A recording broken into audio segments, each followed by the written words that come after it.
পদে নতুন নিয়োগ এবং তিলোত্তমার বিচারের দাবি নিয়ে পথে চাকরি প্রার্থীরা।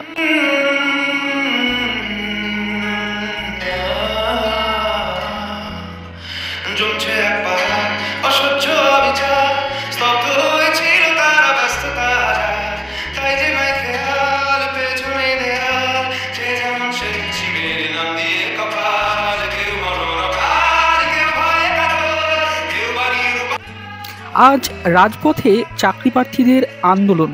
চাকরি প্রার্থীরা মূলত আজকে বিভিন্ন যে সরকারি শূন্যপদ রয়েছে, যেগুলোতে নিয়োগ আটকে রয়েছে, সেই শূন্যপদগুলোতে দ্রুত নিয়োগের দাবি নিয়ে তারা প্রতিবাদ জানালো এবং তার পাশাপাশি আরজিকর হসপিটালে ঘটে যাওয়া মহিলা ডাক্তারের উপরে যে মর্মান্তিক ঘটনা এবং হত্যা, তার প্রতিবাদে তারা দ্রুত বিচারের দাবি জানালো এবং তারা দোষীদের দৃষ্টান্তমূলক শাস্তিরও দাবি জানালো এবং নির্যাতিতার উপর যে অন্যায় নেমে এসছে সেই অন্যায়ের প্রতিবাদ, তার পাশাপাশি তারা সমস্ত সরকারি যে শূন্যপদ সেই শূন্যপদগুলো পূরণের দাবি জানালো। আজ কলকাতার রাজপথে আমরা একটা স্লোগান শুনতে পেলাম সকলের মধ্যে, যে কবে নতুন নিয়োগটা শুরু হবে।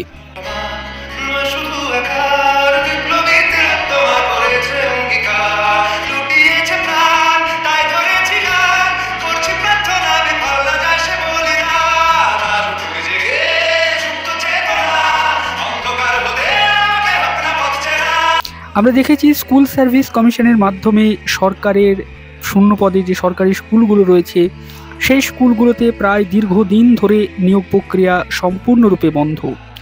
এছাড়াও 2022 সালে প্রাথমিক টেট পাশ করা প্রার্থীরাও এই আন্দোলনে যোগদান করেছিলেন। তাদের মূল দাবি ছিল কবে নতুন করে প্রাথমিক রিক্রুটমেন্ট প্রক্রিয়া শুরু হবে। পিএসসির বিভিন্ন চাকরি প্রার্থীরা ছিলেন